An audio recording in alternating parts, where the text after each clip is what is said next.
ઉંમર વધી, ફિલ્મો વધી, જોવા વાળા વધી ગયા, પણ રસ્તાની તકલીફોની હવે ક્યાંથી સાબિતી લાવું? એવોર્ડ મળ્યા, જોવા વાળા વધ્યા, પણ પગના છાલા મટી ગયા. શું વાત છે? ડર નથી લાગતો? ના સર, અને મને હીરો બનવાનો બહુ શોખ. ત્યારે ચેલેન્જીસ બહુ વધારે હતી. તે જમાનામાં તો નેગેટિવ આવતી, આજની જેમ ડિજિટલ નહોતું. True. નેગેટિવ બહુ કોસ્ટલી.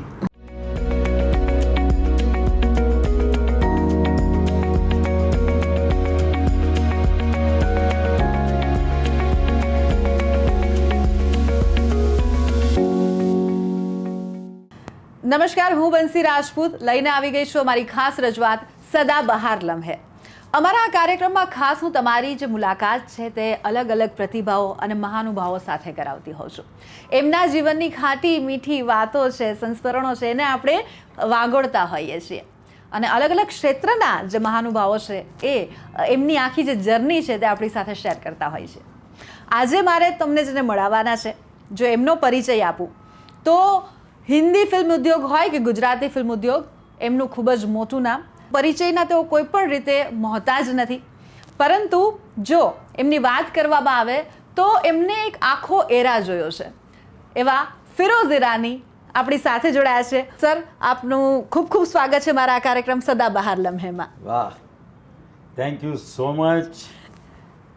ટીવી 13 બધાય પ્રેક્ષકોને મારા રામ રામ પ્રણામ. તમારી આખી જે જર્ની છે તેના વિશે મારે વાત કરવી છે. બોલો.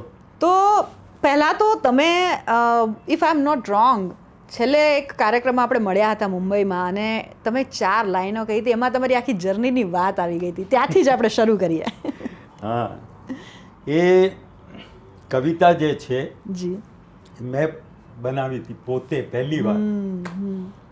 કારણ કે મને એમ થયું કે આજે મને એવોર્ડ મળવાનો છે અને મને પૂછવામાં આવશે તો લાંબી લાંબી વાતો કરું એના કરતાં 4 લાઈનમાં જ કહી દઉં. બિલકુલ. એટલે લોકો એમ સમજે છે કે ફિરોઝ ઈરાની બની ગયા, આમ બની ગયા, પણ એ કઈ રીતે બન્યા, કઈ તકલીફોથી બન્યા, એ પણ સમજવું બહુ છે. બિલકુલ. ખેર, તો અત્યારે શોર્ટમાં એમ કહીશ કે આંખોના નૂર ને દલના અજવાળા વધી ગયા. ક્યાં બાત હે. ઉંમર વધી, ફિલ્મો વધી, જોવાવાળા વધી ગયા, પણ રસ્તાની તકલીફોની હવે ક્યાંથી સાબિતી લાવું? રસ્તાની તકલીફોની હવે ક્યાંથી સાબિતી લાવું? એવોર્ડ મળ્યા, જોવાવાળા વધ્યા, પણ પગના છાલા મટી ગયા. શું વાત છે સર, તમારા પોતાના શબ્દો. અને આમ જોઈએ તો તમે તમારી આખી જે જર્ની છે, આખી જે વાત છે, આ ખાલી 4 લાઈનમાં કહી દીધી છે. અને એ 4 લાઈનમાં જે કહેવાયું છે ને એના ડિટેલમાં, એના ઊંડાણમાં મારે આજે જવું છે. શરૂથી શરૂ કરીએ સર. જી. કેવી રીતે શરૂઆત થઈ? વેલ, શરૂઆત એવી થઈ કે મારા ફાધરની પોતાની ડ્રામા કંપની હતી અને અમે લોકો બધા નાટકમાં કામ કરતા, હું, અરુણાબેન, અમે બધા જ. અને એમાં એવું થયું કે એક નાટક હતું છોરું કછોરું, અને નાના બાળક ઉપર આખી વાત હતી. ને તે વખતે મારી ઉંમર 8 વર્ષની અને મારા ફાધરે મને કહ્યું કે તારે આ રોલ કરવો પડશે. રિહર્સલ કરી, ગ્રેન્ડ રિહર્સલ કરી. પછી જ્યારે શો આવ્યો, શોમાં મારી એન્ટ્રી હતી ટ્રાઇસિકલ પર.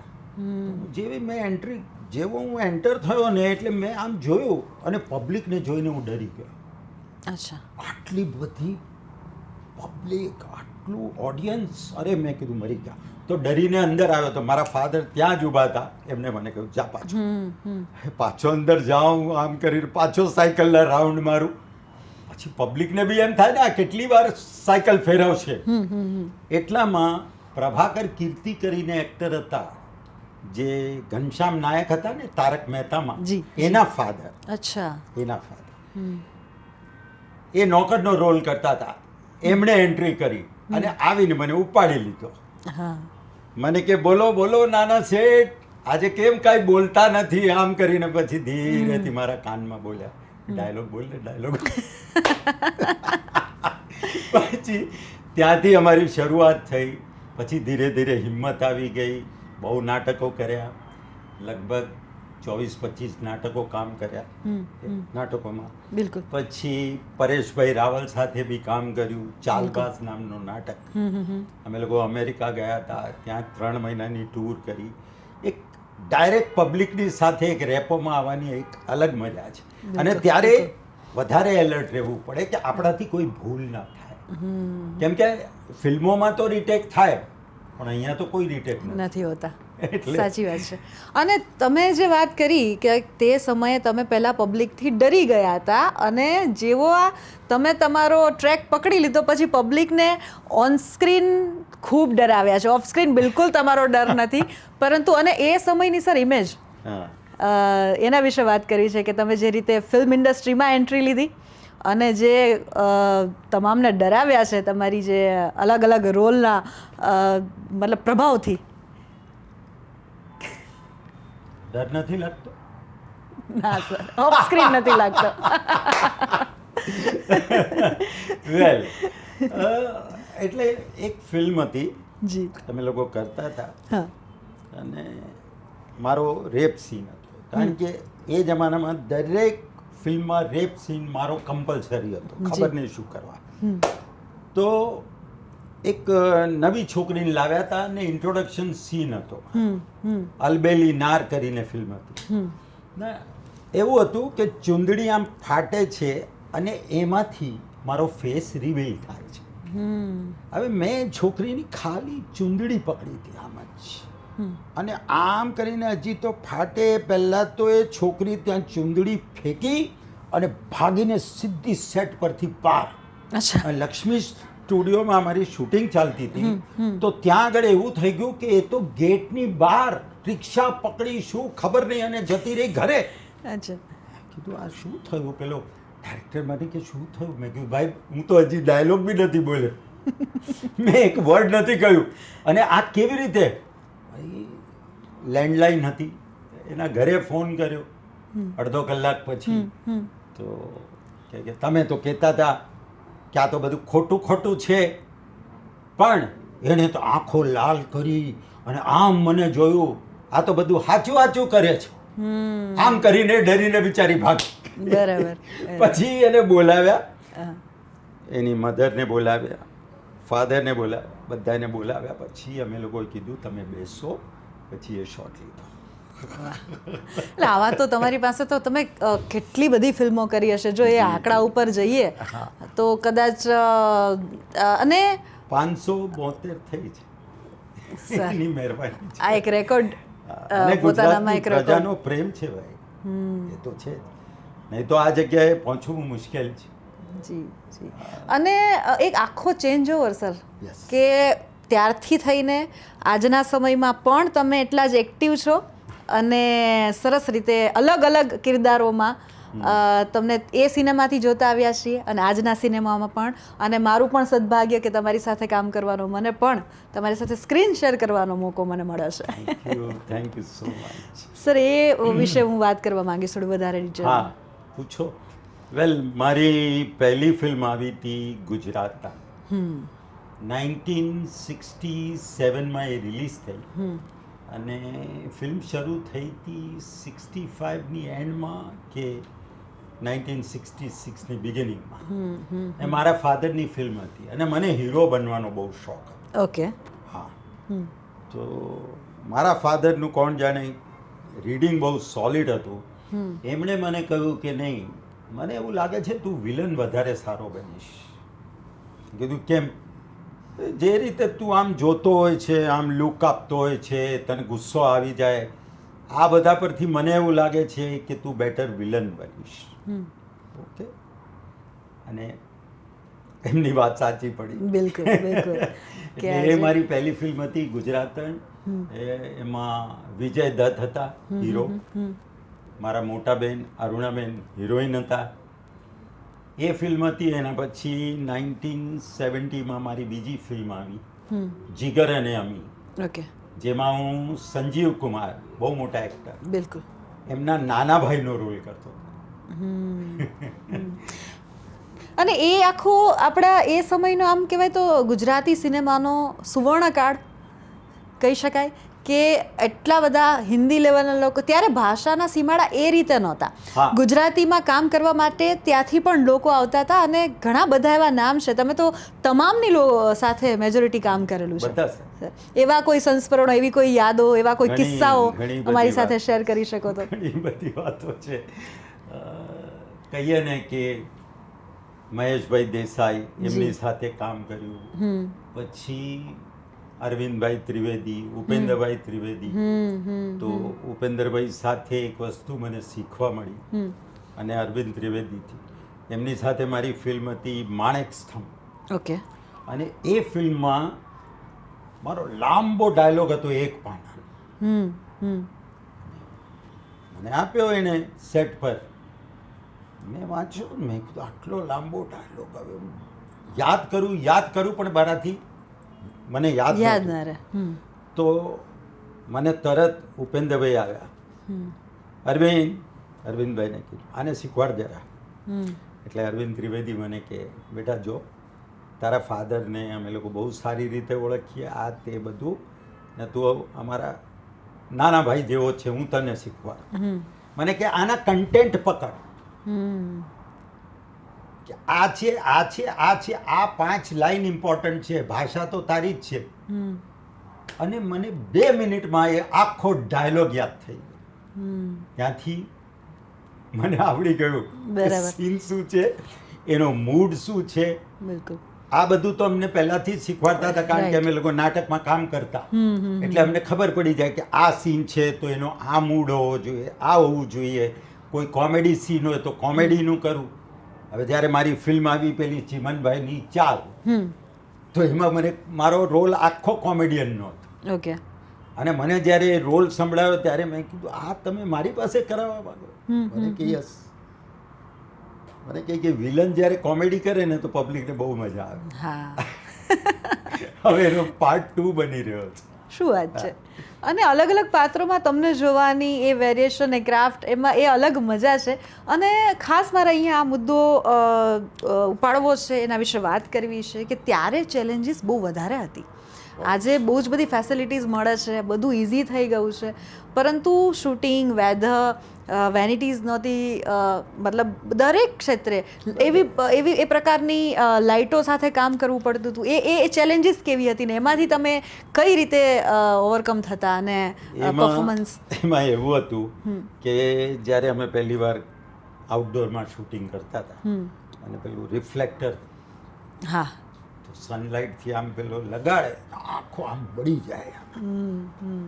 તો મને ખાસ કહેવામાં આની તરફ જો 2 મિનિટ, આમ જોયું, આંખો બળવા લાગી, પાણી નીકળવા લાગ્યું. મને કે હવે જરા બેટર લાગે છે, હવે એટલું નડતું નથી. આવી રીતે અમે લોકો શીખતા હતા. પછી અરવિંદ ત્રિવેદી હતા, એમની સાથે એક ફિલ્મ હતી લોહીની સગાઈ. ઓકે. અને એ જમાનામાં એમને અશોક કુમાર એટલે કે દાદા મુનિ કહેવામાં આવતું. અને એમની સામે મારો સીન હતો, અને બ્લેકમેલરનો રોલ. અને મારા ડાયલોગ બહુ પાવરફુલ હતા, પણ હું એમને જોઉં એટલે હું ઠંડો પડી જતો. તે જમાનામાં તો નેગેટિવ આવતી, આજની જેમ ડિજિટલ નહોતું. નેગેટિવ બહુ કોસ્ટલી. અને જો તમારા રીટેક થાય તો બીજી વાર પેલો પ્રોડ્યુસર કે ડાયરેક્ટર કે બાપા આનાથી હાથ જોડો. બિલકુલ બિલકુલ. એટલે એટલું તૈયાર રહેવું પડે. પણ પછી એમની સામે મને હિંમત આપી અરુણ ભટ્ટે. ઓકે. એને કે આ કોણ છે? અત્યારે તું એનો બાપ થઈને આવ્યો છે, તું બ્લેકમેલર છો. કીધું હા.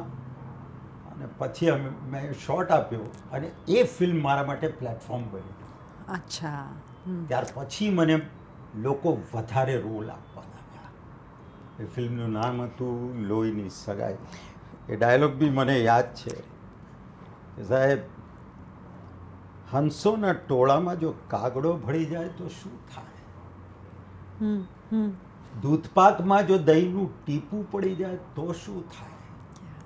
અને બિલોરી જેવા કાચમાં જો તડ પડી જાય.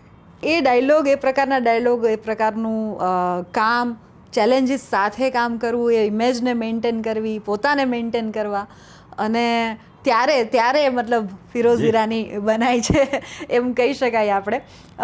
સર, તમે અત્યારે પણ એટલા એક્ટિવ છો, અત્યારે પણ તમે ઘણું બધું કામ, છેલ્લે અમે તમારા કસુંબોમાં અમે તમને જોયા, અદ્ભુત લુક, અને સાથે હિન્દીમાં પણ તમે અત્યારે એટલું જ પેરેલલી એટલું સરસ કામ કરી રહ્યા છો. એના વિશે કોઈ વાત અમારી સાથે શેર કરવા માંગશો? એવી કોઈ વાત અહીં ટાંકવા માંગશો? વેલ, અરુણભાઈની એક વાત કરું તો એ વાત આનાથી રિલેટેડ છે કે એક હેલ્ધી કોમ્પિટિશન. હેલ્ધી કોમ્પિટિશન કોને કહેવાય? કે એક સામે સારો એક્ટર હોય સાહેબ અને એક કામ કરે ત્યારે હું એવો માણસ છું કે હું શીખું એનાથી. બિલકુલ બિલકુલ. કે વાહ, એ ભલે યંગ હોય કે એક ચાઇલ્ડ આર્ટિસ્ટ કેમ ના હોય, કારણ કે મને એમ થાય કે આ ચીજ મેં એ વખતે કેમ ન કરી, અત્યારે હું કેમ ન શીખું. બિલકુલ બિલકુલ. એને હેલ્ધી કોમ્પિટિશન કહેવાય. જ્યારે વચ્ચે એવું થઈ ગયું હતું કે કોઈએ એવી હવા ઉડાવી દીધી કે ફિરોઝભાઈને તો 2 જણા પકડીને લઈ જાય. શું વાત કરો છો? કસુંબો પહેલા. અને ત્યારે ઊભા થઈ શકે, આમ ચાલી નથી શકતા. તો this is not healthy competition. Healthy competition એ કહેવાય કે લાવો ફિરોઝભાઈને મારી સામે ને અમે બંને સ્પોર્ટ ફાઇટ કરીએ, જેમ કસુંબોમાં મેં કરી. એ એમ કે ચાલો હું પણ આવું રાઇડિંગ કરવાને આપણે બંને ઘોડાની રેસ કરીએ. એને હેલ્ધી કોમ્પિટિશન કહેવાય. એક્ટિંગમાં એમ કહે કે મને ને ફિરોઝભાઈને ઇક્વલ ડાયલોગ્સ આપો અને પછી મજા આવશે. અલ્ટિમેટલી એ હેલ્ધી કોમ્પિટિશનમાં કામ સારું જ થાય. અલ્ટિમેટલી જે આપણી પ્રોડક્ટ છે એ સરસ રીતે બહુ બહાર સારી આવશે. થાય. અને એ તમે જોજો, એ હેલ્ધી કોમ્પિટિશનમાં પરફોર્મન્સ બી બહુ જ સારા થાય. એ પહેલાં જ એક આ મુદ્દો મિસ ના થઈ જાય કે તમે ઘોડેસવારીની વાત કરી, સ્પોર્ટ ફાઇટની વાત કરી. તમારા સમયે સૌથી આ પ્રકારના જ રોલ, આ જ પ્રકારના થતા હતા, ટ્રેનિંગ લેવી પડે. મારે એવા કોઈ કિસ્સા છે જે તમે અમારી સાથે કે શેર કરી શકો કે ભાઈ આવું થયું હતું ફિલ્મોમાં? હા, એટલે એક ફિલ્મ હતી મૂળમાં, ઓકે, અને એમાં મારો રોલ હતો. તો મારે ઘોડા પર આવવાનું હતું. હવે મને ઘોડે સવારી તો આવડતી નહોતી. એને મને પૂછ્યું, રોલ એટલો પાવરફુલ હતો કે મારે છોડવો નહોતો. મને એમ કે ભાઈ હું શીખી લઈશ થોડી ઘણી. અને ત્યાં તો શૂટિંગ આવી ગઈ. હવે ઘોડા પર બેઠો, મને તો આવડે નહીં. ફાઇટ માસ્ટરે મને કહ્યું કે ઘોડાને આમ પકડી અને તમે આમ કરીને અહીંથી લગામ આમ ઢીલી છોડશો ને આ ખેંચશો તો આમ જશે, આમથી આમ કરશો એટલે જેમ ગાડીનું હોય બિલકુલ બિલકુલ એવી બિલકુલ. રીતે. અને આ કરીને આમ ખેંચશો એટલે રોકાશે. બિલકુલ. પણ અલ્ટિમેટલી આપણે અત્યારે ગાડી મશીન કહેવાય અને પેલું ખરેખર જીવતું જાગતું પ્રાણી છે. જાગતું પ્રાણી. બિલકુલ. એના પર મને ઘોડા પર બેસાડી દીધો કારણ કે શોટ લેવાનો હતો. અને લગભગ 40 ઘોડા હતા એ ફિલ્મમાં. અચ્છા. અને હું એ લોકોનો હેડ, એટલે મારે તો સૌથી આગળ રહેવાનું. એટલે મને તો ફૂલ સ્પીડમાં ફાઇટ માસ્ટર કહ્યું, ખુદ હોગા મકરાની કરીને હતો, અમદાવાદનો જ ફાઇટ માસ્ટર હતો. ઓકે. એને શું કર્યું, શોર્ટ વખતે ઘોડાની પાસે ગયો અને પાછળ છે ને એને પેન્ટની પાછળ નેતર રાખેલું. અચ્છા. હા. અને ઘોડાના કાનની પાસે શાપ શાપ આમ કરી નીકળી ગયો. હા. અને કેમેરામેનને આમ કહી દીધું. અને જે ઘોડો લઈને મને નીકળ્યો છે આમ 4 પગે, અરે હું એને ખેંચું અરે પણ ક્યાં બરે, આમ પોતાને સંભાળું, શું કરું શું નહીં, આમ કરતા ઘોડાને એક આખું એ શોટ થયો લાંબો. પછી મને કે આ ગયા ના, મેં કીધું હા કોન્ફિડન્સ આ ગયા મકરાની. મગર ये મને કે और एक राउंड मार के आ जा. અચ્છા. પછી જઈને આવ્યો. પછી એટલે વિધાઉટ ટ્રેનિંગ જે કંઈ અનુભવોથી શીખવા મળ્યું છે એ જ, અને ત્યારે મતલબ એ રિયલ જે ફીલ છે અમને જે ઓન સ્ક્રીન જોવા મળ્યું છે. એટલે હવે તો તમે ઘોડેસવારીમાં પણ, પાવરફુલ સ્પોર્ટ ફાઇટિંગમાં પણ ત્યારે એવી સુવિધાઓ મળતી ટ્રેનિંગ માટેની કે? ટ્રેનિંગ હતી, એવું નહીં કે નહીં, પણ શું હતું કે એ અમે કરી નહોતી કારણ કે સીધા ડ્રામામાં કામ કરતો હતો અને ત્યાંથી આ બ્રેક આવી ગયો. રાઈટ હવે રાઈટ. સીધા અહીંયા સેટ પર આવ્યા. એ નાટક બી હતું જીગર અને અમી. અને એમાં એ લોકો આવ્યા હતા જોવા અને ત્યાંથી મને સિલેક્ટ કર્યો, લઈ આવ્યા વીર રામવાળો ને આ બધી પિક્ચરો. તો એમાં પછી ઘોડા દોડાવવાના હતા. બરાબર. મૂળો માણેકમાં તો એ રોલ નહોતો છોડો એટલે મેં કીધું હા હતી. અચ્છા, કામ કરવાની મજા વધારે ક્યારે આવતી, ત્યારે એ સમયમાં કે અત્યારે? જો અત્યારે છે ને કામ બહુ ઇઝી થઈ ગયું છે, હા. એવું હાર્ડ નથી. એ જમાનામાં જે ટેકનિક હતી એ બહુ હાર્ડ હતી. હાર્ડ ઇન ધ સેન્સ કે મેન્યુઅલ હતી. આજે અહીંયા આપણે બેઠા શૂટ કરી રહ્યા અને પાછળ લંડનનું બેકગ્રાઉન્ડ નાખીને ગ્રીન કર્ટન પર આપણે શૂટ કરી દઈએ તો એમ દેખાડી શકાય કે લંડનમાં છે. બિલકુલ. તો એ વખતે શું હતું કે આ ઘોડાના ડુપ્લિકેટ્સ અને એ બધું કંઈ રહેતું નહીં. Real બધું ઓરિજિનલ કરવું શોટ પડતું. આજે ફાઇટ હોય તો અંદર પેડિંગ્સ હોય છે, અહીંયા એ વખતે અમે ઉપરથી 40 ફીટ પરથી ગબડતા ચોટીલાના અંદર મૂળો માણેકમાં પડતા આવ્યા. અત્યારે એ શોટ જોઈએ છે તો એમ થાય હા યાર અહીંયા આ છોલાઈ ગયું હતું, આ થયું હતું, ગુઠ્ઠણમાં મારવા ગયું, પણ એ હવે કામ આવે છે. શરીર જે એ વખતે ઘડાઈ ગયું, ખડતલ જે થઈ ગયું. રિસ્ક ફેક્ટર વધારે હતું. અને એવા કિસ્સા પણ બન્યા હશે ને સર? એવા અનુભવો પણ થયા હશે ને કે જેમાંથી બહાર ઉગરીને બહાર, કારણ કે એક્સિડન્ટ પણ અમે સાંભળ્યું પણ છે, વાંચ્યું પણ છે. તમારી સાથે બહુ મેજર એક્સિડન્ટ બી થયા છે ડ્યુરિંગ શૂટ, અને એમાંથી પણ તમે બહાર આવ્યા છો. એક ફિલ્મ હતી જુગલ જોડી. તો એ જમાનામાં છે ને પેટ્રોલના બોમ્બ લાગતા. તમે એ જમાનાની ફિલ્મો જોશો ને તો આમ ઉપર આમ આગનો મોટો ગોળો જાય, તમે આમ બોમ્બ ફેંકો એની ઇફેક્ટમાં એ લોકો દેખાડતા. તો એ શું થતું હતું કે બકેટ જમીનની અંદર ખોદી બકેટમાં 8 લીટર 10 લીટરનું પેટ્રોલ રહે અને એનો એક વાયર જાય પેલા પાસે ફાઇટ માસ્ટર પાસે, અને અંદર એ બકેટમાં એ લોકો નાનકડો ફટાકડો મૂકતા જેને આપણે દિવાળીમાં ફોડતા હોઈએ બોમ્બ. અચ્છા. તો એ ત્યાં જઈ અને પેલો બેટરીની સાથે વાયર જોઈન કરેલો હોય, એ નેગેટિવ પોઝિટિવનો આમ વાયર આમ ટચ કરે, એના સ્પાર્કથી અંદર પેલો ફટાકડો ફૂટે ને મોટો પેટ્રોલનો બોમ્બ જતો ઉપર. તો જુગલ જોડીમાં એક શોટ હતો કે અસરાની સાહેબ અને નરેશભાઈ એ લોકો બોમ્બ ફેંકે છે અને મારા પાછળ પડે છે, અને શોટ એવો હતો કે હું આવી અને આમ પલટી મારીને આમ ગન ઉપાડું પછી એ બ્લાસ્ટ થવાનું. હજી તો હું આમ હતો ને પેલાની ભૂલ થઈ ગઈ અને એને પહેલા બ્લાસ્ટ કરી દીધું ને પાછળથી જે મને ધક્કો લાગ્યો ત્યારે પહેલી વાર મને ખબર પડી કે પેટ્રોલનો પાવર શું હોય. હું કમસકમ 5 થી 6 ફીટ દૂર જઈને એવી રીતે પડ્યો કે જાણે મને 5 માણસો ઉઠાવીને ધક્કો મારીને ફેંક્યો એવું. એમાંનો એક શોટ છે એમાં હજી છે. તો આવું બધું ઘણી વાર થયું. પછી કોબરાનો ડંખ થઈ ગયો. શું વાત કરો છો? હા, અમે લોકો શૂટિંગ કરતા હતા માલી મહેથાણ ફિલ્મનું, અને એમાં સ્નેકનો શોટ હતો, બ્લેક હતો કોબરા, અને એનું બિચારાનું મોઢું વોઢું બધું બાંધેલું હતું. પેલા મને લાવીને દેખાડ્યું, મને કે જોઈ લો. એટલે મેં જોયું, અને પેલો બી એને આમ હાથ કરતો હતો. પેલો કોબરા એની આમ થાય, મોઢું ખોલવા જાય પણ બિચારાનું મોઢું ખુલે નહીં, કારણ કે બ્લેક થ્રેડ બાંધી દીધું. બેફિકર થઈ ગયો. મેં કીધું ઓકે, શોટ લીધો. આમાં અને સનસેટ થઈ રહ્યો હતો, મારે બધી છોકરીઓને ડરાવવાનો શોટ હતો.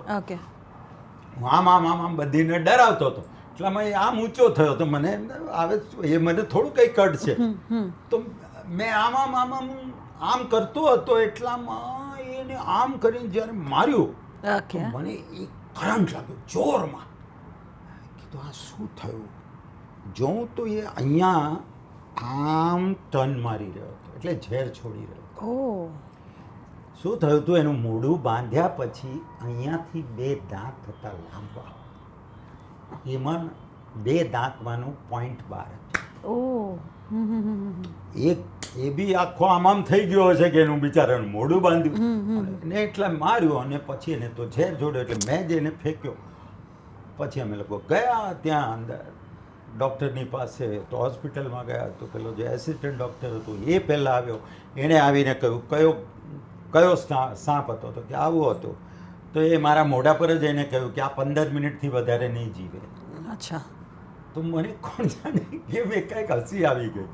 અને I was filling the sensation, આમ રીતસર આમ બર્નિંગ સેન્સેશન, આમ ધીરે જે ધીરે ઝેર ઉપર ચડે, જઈ રહી. હા, હા. હા. અને અહીંયા મને રૂમાલ, ટાઈટ રૂમાલ બાંધેલો કે ઉપર ના જાય. Right right. તો મારા જે ડાયરેક્ટર હતા સુભાષ શાહ, એ ગુસ્સે થઈ ગયા એના પર, ભાઈ તારી પાસે ટ્રીટમેન્ટ છે કે નહીં? નહીં તો અમે બરોડા જઈએ. એટલામાં મેઇન ડૉક્ટર આવે, એમને કીધું નહીં અહીંયા તો ઘડી ઘડી બધાને કરડે જ છે, એટલે એ લોકો ઝેરને ઝેરથી મારે, એટલે એન્ટીવેનમ આપે, Okay. ગ્લુકોઝની બોટલ. રાઈટ. એ આપ્યું, ઠીક થઈ ગયું. બીજે દિવસે એ જ સ્નેકની સાથે મેં શોટ આપ્યો. બીજા વાહ સર, એ હિંમત આવે એવી લાઈક કરવાની? હા, એ શું છે, એવી હિંમત ના રાખીએ હા. તો કામ ના થાય. રાઈટ. આ લાઈન જ એવી છે. કેમેરા પ્રત્યેનો, કેમેરાની સામે રહેવાનો, તમે જે કામ કરો છો, તમે કીધું કે મારે હંમેશાથી હીરો બનવું હતું, કેમેરા સામે કામ કરવું હતું, એ પ્રેમ, એ ડેડિકેશન, મતલબ મારી પેશન. એક આદત છે કે આપણે કોઈ બી રોલ લો તો એનું બેઝ પકડીએ કે આ કેરેક્ટર કઈ રીતે બોલશે, કઈ રીતે ચાલશે, અને જેટલા તમે વેરિએશન આપશો તો જ તમે ટકશો. એકના એક ટાઈપના રોલ કરશો ને, પબ્લિક થાકી જાય તમારા. હું પારુલ યુનિવર્સિટીમાં ગયો તો વચ્ચે, હા. કસુંબો વખતે, હા. તો બરોડામાં. તો આઈ વોઝ સો શોક્ડ કે કોલેજના છોકરા, એ છોકરીઓ, એ લોકો મને કે અંકલ પેલો ડાયલોગ બોલો ને. અરે મેં કીધું તમે ક્યારે જોવો છો આ પિક્ચર? તો કે નહીં, અમે તો તમારી બધી ફિલ્મો જોઈએ છે, અમારા ઘરે ચાલે જ છે. અને અમારા mother father, grandfather, grand mother, એ લોકો આ જ લગાડે જ, અને અમને રિયલી જોવાની બહુ મજા આવે છે. ત્યાં મને પેલો ડાયલોગ ખાસ બોલાવ્યો, માણકાનો ઘા પાણકા જેવો. બોલ. અચ્છા. બરાબર. એટલે જે લોકો, એટલે દરેક પેઢીના લોકો દરેક રીતે ક્યાંક ને ક્યાંક આજે પણ, કારણ કે 572 ફિલ્મો. અચ્છા, આટલી ફિલ્મો કરી, હવે તો કદાચ અમુક રોલ તમને યાદ પણ નહીં હોય કે આ પણ કર્યા છે, કે યાદ છે? નહીં, ઘણી વાર છે ને, અમુક વાર ફિલ્મ આવે ને, હા, તું જો પછી યાદ આવે આ ફિલ્મ પણ મેં કરેલી, આનું શૂટિંગ ક્યાં થયેલું? હા, શંખેશ્વર થયેલું. પછી યાદ આવે, અરે હા. એટલે આખી જે માઇન્ડમાં ફિલ્મની જે રીલ છે એ ફરવા માંડતી હશે. અચ્છા, આટલી ફિલ્મોમાં, આટલા રોલમાં તમારો ગમતું પાત્ર, કે જે આમ લાઈફ ટાઈમ વાળો રોલ હતો, અથવા તો અત્યારે એવું કોઈ પાત્ર છે કે જે હજી મારે કરવું છે? અરે અત્યારે તો ઘણું છે જે મારે કરવું છે, તો ઘણું બાકી છે. ઓકે, શું કરવું? તો પેલા ગમતીલા પાત્ર વિશે વાત કરીએ અને પછી જઈએ એ સવાલ પર. વેલ, તો મારું ગમતું પાત્ર હતું નસીબદાર ફિલ્મ. ઓકે. નસીબદાર ફિલ્મમાં મને જ્યારે રોલ ઓફર કરવામાં આવ્યો તો ત્યારે હું યંગ વિલન કરતો હતો, અને એ ફિલ્મમાં ખાલી 2 કે 3 સીન પછી આખો ઓલ્ડ ગેટઅપ હતો. ઓકે. અને એક ડાકુમાંથી 3 પીસ સૂટમાં એન્ટ્રી હતી, હોટેલિયર તરીકે. મને જ્યારે રોલ સંભળાવ્યો તો મેં કીધું નહીં, આ તો મારે કરવો જ છે. તો મને અરુણભાઈનું ગ્રુપ હતું, એ લોકો કહે કે પણ જો વિચારી લે, આ યંગ વિલન નથી, અને આમાં તારો દીકરો બી છે. મેં કીધું વાંધો નહીં, કોણ બને જ દીકરો? તો મને કે અરવિંદ રાઠોડ. હે? મેં કીધું જે મારાથી 4 વર્ષ નાનો છે. મને કે હા, એને યંગ વિલન આપણે બતાવે, તારો દીકરો બતાવે. એ રોલ કરવાની બહુ મજા આવી, બહુ જ મજા આવી. અને મને પોતાને એમાં વેરિએશન મળ્યું ને, ત્યાંથી એક પછી એક ડિફરન્ટ રોલ આવવા લાગ્યા મારી પાસે, જુદા જુદા. જેમ હવે કસુંબોમાં આપણે વિસાભા કર્યું, લગ્ન સ્પેશિયલમાં મલ્હારના દાદાનો રોલ હતો, સમજ્યા ને? બિલકુલ. તો મને એટલી મજા આવી એ છોકરા સાથે બી કામ કરવાની, મલ્હાર સાથે બહુ મજા આવી. જેમ કસુંબોમાં મને રોનક જોડે આવી કે આ છોકરાઓ એટલા તૈયાર આવે છે સેટ પર, આપણે કલ્પના ન કરી હોય એ રીતે એ લોકો જમાવીને શોટ. મહેનત ને લગન તો એટલી જ છે. એમને એમ કોઈ ઉપર આવતું. નથી પહોંચાતું, અને નથી એમને એમ પહોંચતું. કોઈ દિવસ ગુજરાતી ઓડિયન્સ કોઈને સ્વીકાર અને કદાચ સર તમે કદાચ મારી વાત સાથે સહમત પણ થશો કે સફળતા મેળવવી કરતાં એ સફળતાને ટકાવી રાખવીને વધારે ચેલેન્જીસ છે. એ વધારે ચેલેન્જ, કારણ કે આજે બી એ ઓડિયન્સ છે ને તમારાથી એક એક્સપેક્ટેશનથી આવે. ગુજ્જુભાઈમાં મારો ગેસ્ટ એપિરન્સ હતો, તો I was playing a CBI officer.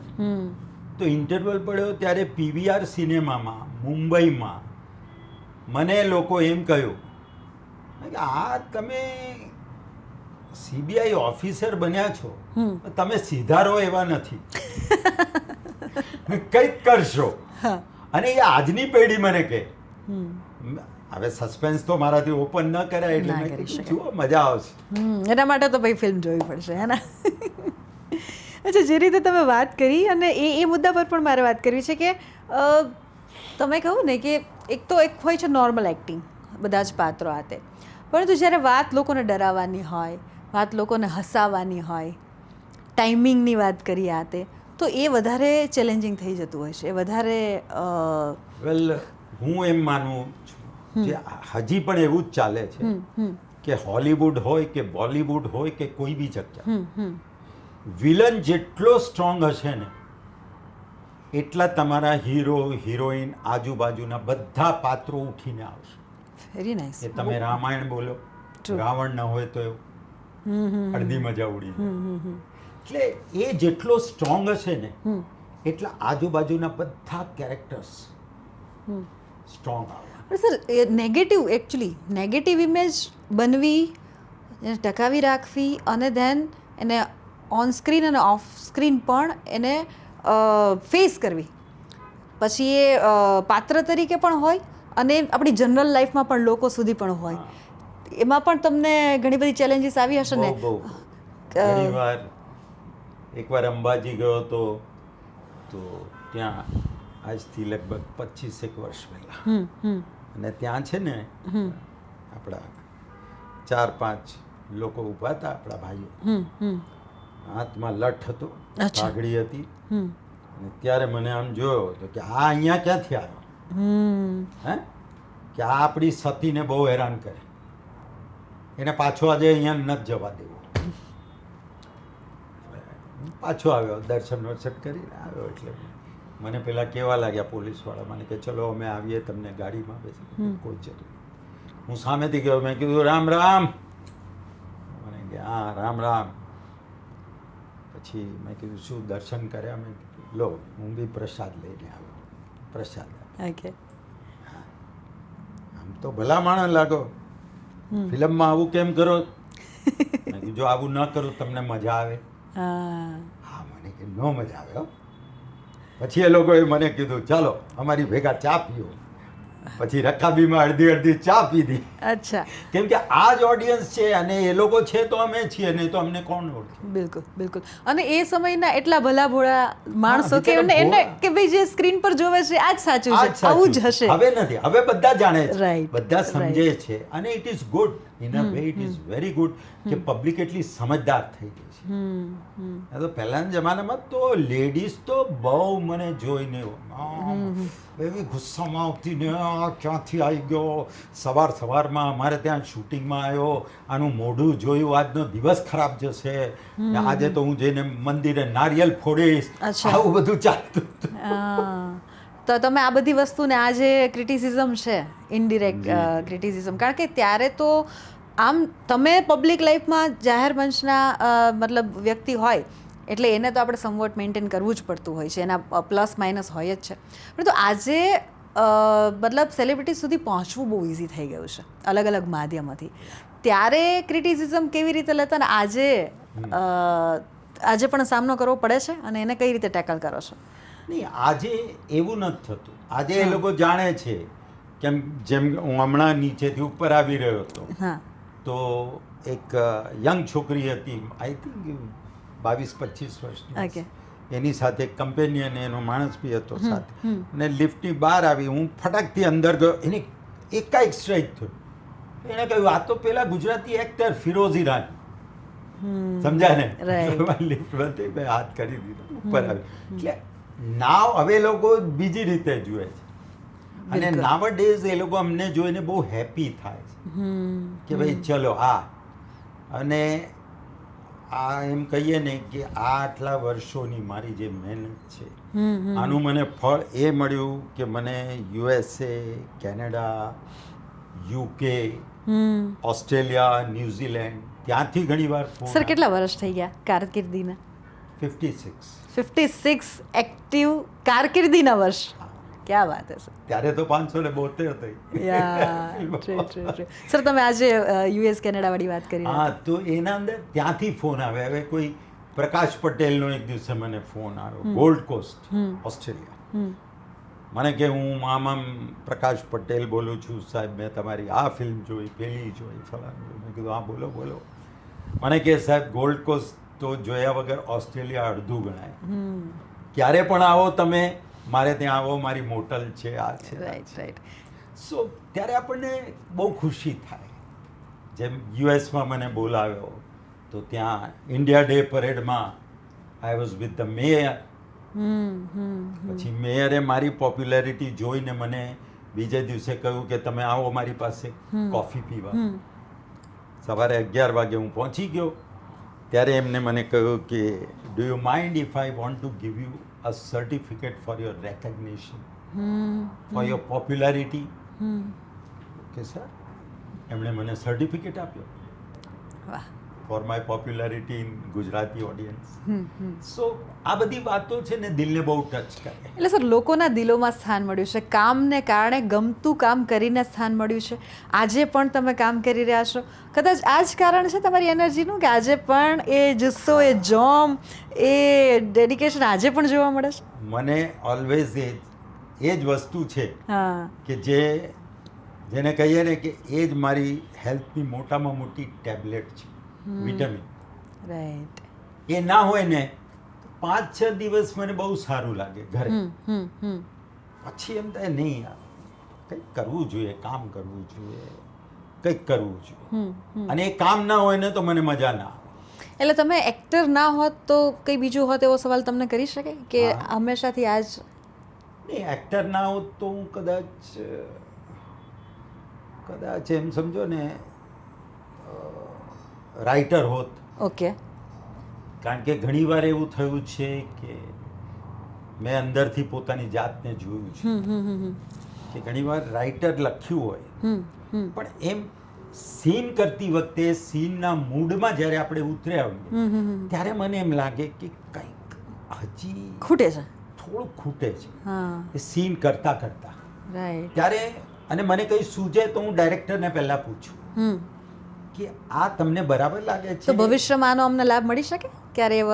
એવું છે કે હજી કદાચ યુ નેવર નો. સર તમે ડિરેક્શન પણ કર્યું છે. જી. તમે ખૂબ જ જાણીતા મતલબ એક્ટર્સને પણ ડિરેક્ટ કર્યા હા, હોતે છે. હોતે હજુ પ્યાર પણ હોતે. એના વિશે કંઈ વાત કરવા માંગશો? અને ભવિષ્યમાં પણ આવા કોઈ પ્લાન? ભવિષ્યમાં તો ખરું કે ડાયરેક્શન કદાચ હું કરું અથવા તો ક્રિએટિવ હેડ રહું. કારણ કે આજે જે ટેકનિક છે એ ટેકનિક આજના યંગસ્ટર જે પકડે છે એ બહુ જ સરસ છે. તો એની સાથે હું કદાચ કોઈ જગ્યાએ ક્રિએટિવ હેડ તરીકે રહું. સમજ્યા ને? પણ મને ડેફિનેટલી ડાયરેક્શનનું એક અલગ પેશન છે. જ્યારે હોતે હોતે પ્યારો ગયામાં મારો એક સીન હતો એમાં કે જે કાજોલ અને જેકી શ્રોફ છે. તો એમાં શું થયું કે એના પહેલાં ખબર પડે છે કે જેકી શ્રોફ ગુજરી ગયો છે અને કાજોલ એની વાઈફ છે, વિધવાના ડ્રેસમાં છે અને શી સ્ટેન્ડિંગ અને એને દેખાય છે કે કોઈક આવ્યું અને અંધારામાં એની પાસે જાય છે. જ્યારે લાઇટમાં આવે છે તો શી શોક્ડ ને દોડીને આવીને એની પાસે પહોંચે. હવે પહોંચે એટલે એને મને કહ્યું કે મેં આમ કોઈ બી આર્ટિસ્ટ હોય તો એ જ કરે કે દોડીને જાય અને સીધી ભેટી પડે કે મારો હસબન્ડ જીવતો છે એમ.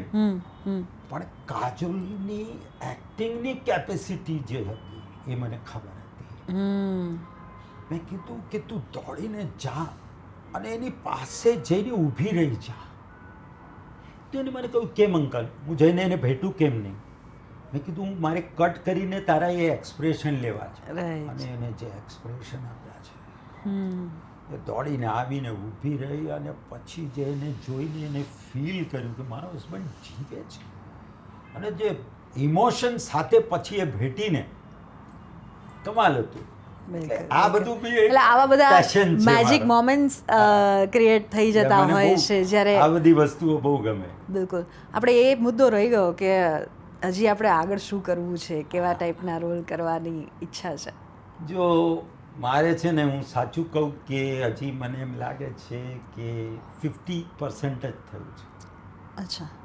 મેક્સિમમ 55%. હમ હજી મારા મગજમાં જે વિલનના રોલ્સ છે આજના, અચ્છા. કે જે આજની ઓડિયન્સને કઈ રીતના આપો, એ હજી બાકી છે. બરાબર.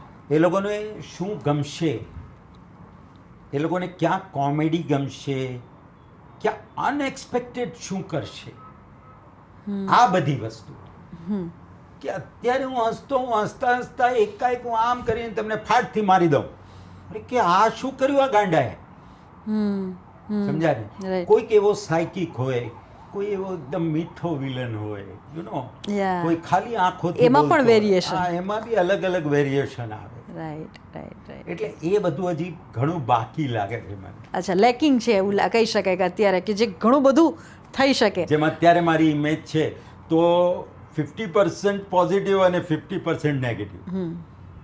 બિલકુલ કારણ કે અત્યારે પોઝિટિવ રોલ્સ બધે બિલકુલ. કર્યા છેલ્લે અમે તમને તારો થયોમાં જોયા ને એક આખો એટલે હા, કાઇન્ડ એવી ઓફ રીતે. Yes yes. તો પબ્લિકને હવે અચાનક એક વિલન આવશે ને તો પબ્લિક એમ થશે આ શું થઈ ગયું? બિલકુલ બિલકુલ. તમે આપણે જે વાત થઈ કે બહુ જ મેજર એક્સિડન્ટ જે ઓન સ્ક્રીન થયા તમારા ડ્યુરિંગ ધ શૂટ થયા, ઈશ્વરમાં શ્રદ્ધા ખરી? બહુ જ ભયંકર, બહુ જ શ્રદ્ધા છે. અને મને એમ લાગે છે, કોઈ કહે કે આમાં વધારે પાવર છે, કોઈ કહે આ ધર્મમાં વધારે પાવર છે. હું કહું છું બધા જ ધર્મમાં પાવર છે. મારા હિસાબે આ બધી નદીઓ છે અને એ બધી નદી જઈ અને જે દરિયામાં મળે છે એ દરિયો એક છે, બહુ મોટો. એ કોણ છે એ કોઈને ખબર નથી, ન મને બી ખબર. આ મારી શ્રદ્ધા છે. બિલકુલ બિલકુલ. જે રીતે તમે વાત કરી, જ્યારે એક લેવલે અને સતત, અને આ તો પાછું ફિલ્ડ એવું છે કે સતત કામ કરતું રહેવું પડતું હોય છે, બહાર રહેવું પડતું હોય છે, પરિવારથી દૂર રહેવું પડતું હોય છે, પરિવારની એક અલગ સ્ટ્રગલ હોતી હોય છે, એમનો એક અલગ ભોગ હોતો હોય છે. એમને કંઈ કહેવા માગશો, એમના વિશે કંઈ કહેવા માગશો કે કેવો સપોર્ટ રહ્યો, એમને તમે શું સલાહ આપો? એનો સપોર્ટ તો મને એટલો બધો રહ્યો પહેલાંથી. હા. તો જ્યારે ખાસ કરીને જ્યારે મારા બાળકો નાના હતા એ વખતે, પછી મારા સ્ટ્રગલ ડેઝમાં, કે આજે કામ છે હવે કદાચ અઠવાડિયા 15 દિવસ પછી ખબર પડે કે હવે બીજી પિક્ચર આવી. એવો એક સ્લેક પીરિયડ હતો દાદા દેશરે જોયા પહેલા. બરાબર. તે વખતે આખા વર્ષમાં 2 કે 3 ફિલ્મો ખાલી બનતી. તો આપણે ઘર તો ચલાવવાનું હોય ને. તે વખતે એને જે મને સાથ આપ્યો, કોઈ ચિંતા નહીં કરે, આપણી પાસે છે, આપણે આ રીતે કરી લઈશું, થોડું કામ કરી લઈશું. અને એના પછી જ્યારે કામ આવ્યું ત્યારે એને મને કોઈ દિવસ એમ નથી કહ્યું કે નહીં તું આ નહીં કર, ઓકે, તું મને કેમ નથી ટાઈમ આપતો. એમને અમારા માધ્યમથી કંઈ કહેવા માંગશો? નહીં, મારે ખાસ એને કહેવાનું છે કે એ જો મારી લાઈફમાં ના હોત તો કદાચ આજે આ ફિરોઝ ઈરાની આ જગ્યાએ ના હોત. એને બહુ સપોર્ટ આપ્યો છે ઓલવેઝ.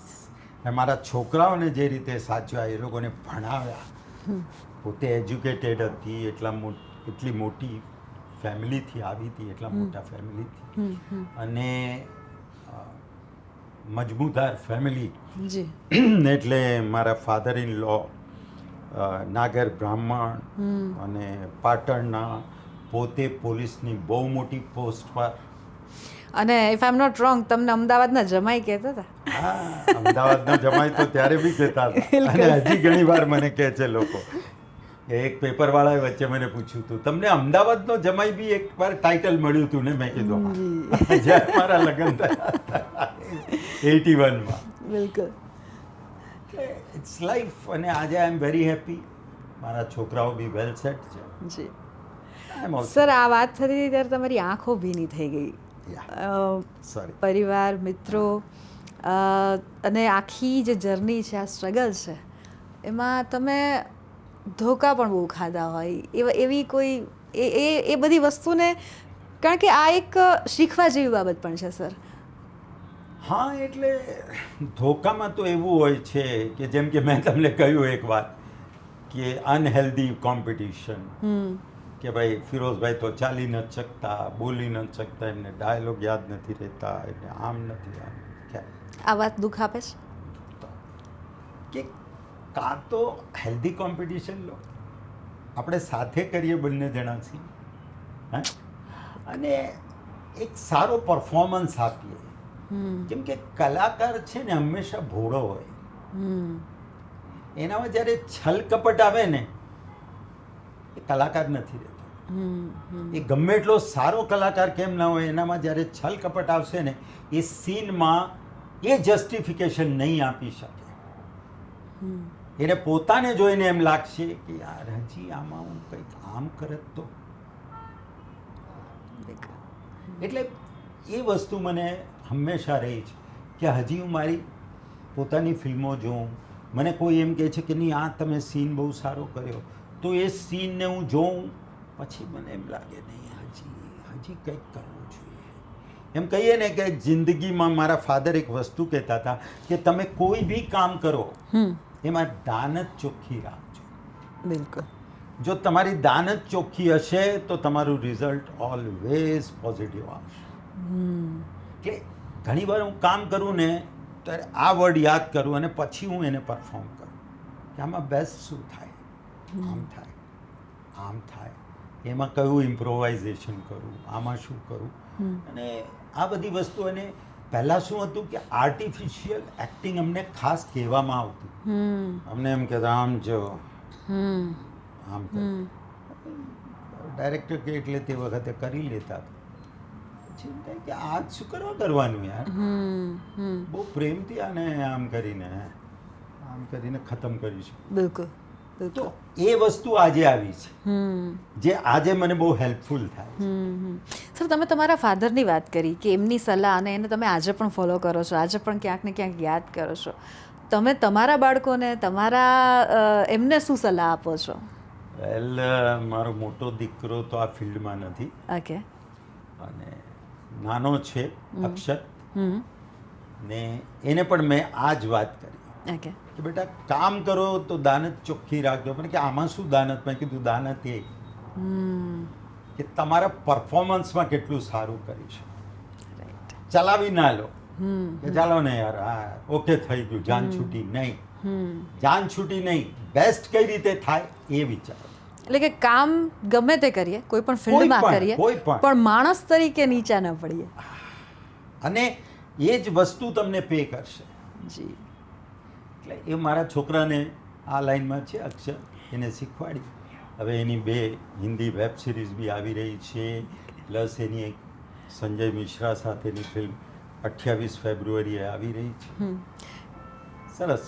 સર, ખૂબ સારું લાગ્યું આપની સાથે વાતચીત કરીને, અને આટલું સરસ આખો આપણો જે સંવાદ રહ્યો છે. છેલ્લો મારો સવાલ રહેશે કે અમારા TV13ના માધ્યમથી તમારા જે લાખો દર્શકો છે જે તમને જોવે છે, એને શું સંદેશો આપવા માગશો? એ લોકોને મારે એ સંદેશો આપવો છે કે ભાઈ, જેમ સાઉથમાં એ લોકો પોતાની લેંગ્વેજથી પ્રેમ કરે છે, તો મારે આપણા ગુજરાતીઓને કહેવાનું છે ભાઈ તમે પણ અમારી આ ફિલ્મોને જુઓ, પોતાની ભાષાથી પ્રેમ કરો, પોતાના કલાકારોને પ્રેમ કરો, અમને પ્રોત્સાહન આપો. તમે જો એમ કહેશો કે અરે યાર ગુજરાતી પિક્ચર શું જોવાની, એ મજા. હા, હું એમ નથી કહેતો કે ગમે તેવી બકવાસ ખરાબ ફિલ્મો જુઓ, નહીં, પણ જે ફિલ્મની તમે તારીફ સાંભળો, જેના તમે વખાણ સાંભળો, ત્યાં તો તમે પ્રોત્સાહન આપો કે નહીં ભાઈ અમે આ ફિલ્મને તો જોવા જઈશું જ. બિલકુલ. એ મારે ખાસ કહેવાનું છે. અને આપણા ગુજરાતી કલ્ચરની જ્યારે બી વાત આવે, જેમ આપણા કસુંબો ને આ બધી ફિલ્મોમાં, તો એને બી ખાસ જુઓ, કેમ કે એ કલ્ચર એ તમને પોતાનું લાગશે કે નહીં આમ આપણી અમારું વાતો છે. આપણી વાત છે. બિલકુલ બિલકુલ. Thank you so much sir, અમારી સાથે વાતચીત કરી. અને આ હતા ફિરોઝ ઈરાની, કે એમના જીવનની જે આખી સફર છે તેના વિશે આપણે શરૂથી લઈને વાત કરી છે, અને હજુ પણ એ એક્ટિવ છે. અને આગળ આપણે એમને શુભેચ્છાઓ પણ આપીએ કે સતત એક્ટિવ રહે અને નવું નવું આપણી સમક્ષ લાવતા રહે. આ જ પ્રકારની પ્રતિભાઓ સાથે હું આપને મુલાકાત કરાવતી રહીશ. ત્યાં સુધી મને આપશો રજા. નમસ્કાર. આવજો.